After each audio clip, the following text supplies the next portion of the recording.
All right, let's talk about the green future we're all building. Behind the scenes, there's this massive power struggle heating up. And the price? It's not what you might think.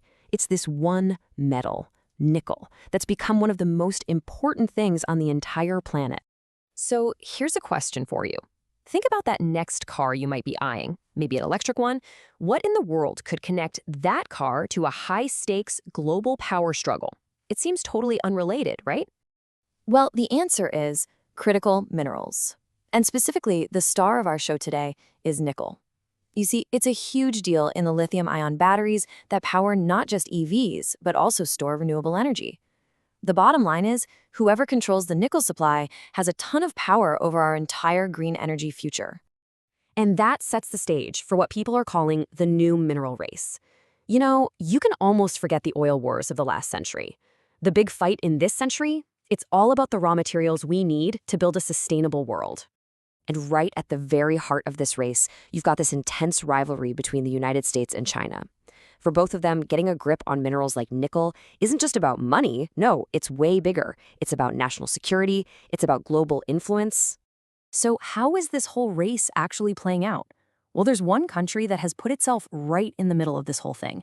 I'm talking about Indonesia, the absolute undisputed king of nickel. And just look at this number. 52%. That is just staggering. Over half of the world's entire known nickel reserves are right there inside Indonesia. Think about that. It's like what OPEC is to oil, but for this one supercritical mineral. So to make the most of this incredible advantage, Indonesia came up with this really bold strategy. They call it downstreaming. Basically, they said, nope, we're not just going to dig this stuff up and ship it out cheap anymore. From now on, if you want our nickel, you have to build your factories here and process it into more valuable stuff inside Indonesia. And the plan was pretty straightforward, but wow, was it effective. Step 1. Back in 2020, they just straight up banned all exports of raw nickel ore. Step 2. This pretty much forced foreign companies to pour billions into the country to build smelters and processing plants. And Step 3, suddenly, Indonesia isn't exporting cheap dirt anymore.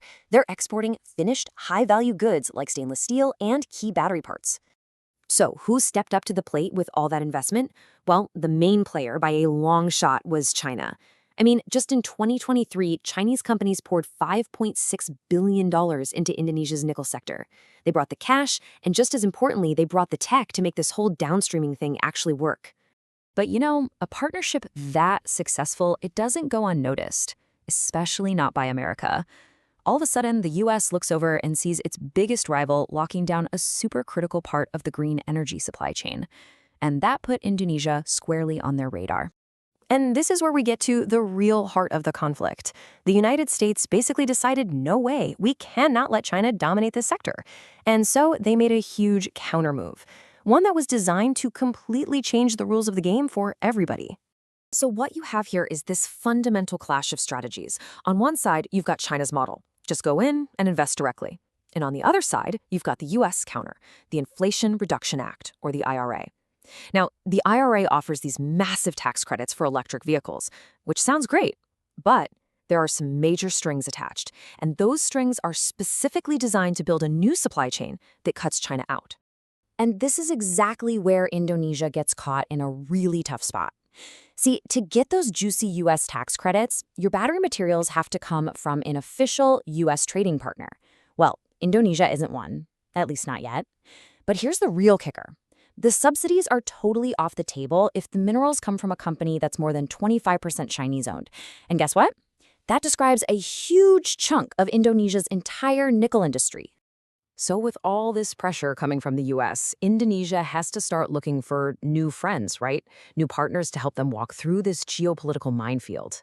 And, as it turns out, a seemingly perfect ally pops up right to the south, Australia. I mean, on paper, this looks like an absolute dream team for making EV batteries. You've got Australia, the world's #1 producer of lithium. You've got Indonesia, the world's #1 for nickel. You put them together, and bam, you've got the main ingredients for pretty much every EV battery out there. But when you actually look closer, the picture gets way more complicated. Yeah, they both have the raw materials, and they have good policies and energy. But what they both lack is the really critical stuff. The technology, the financing, the skilled workers you need for all that advanced processing. And who's been providing all of that to Indonesia so far? Yep, China. Australia just can't snap its fingers and replace that role. Okay, so if a simple alliance with Australia isn't the magic bullet, then what is Indonesia's grand strategy here?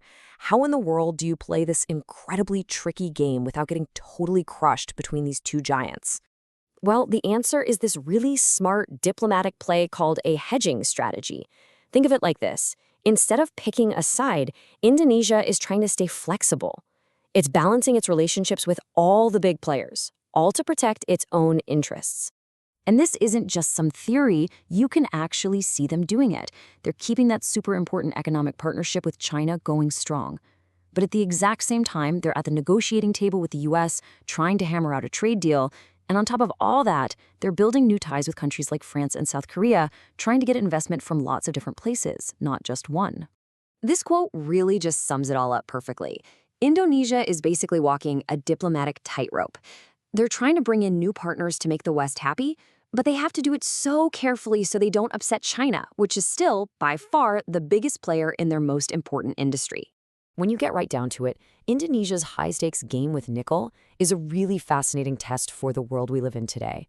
It asks this massive question about the future.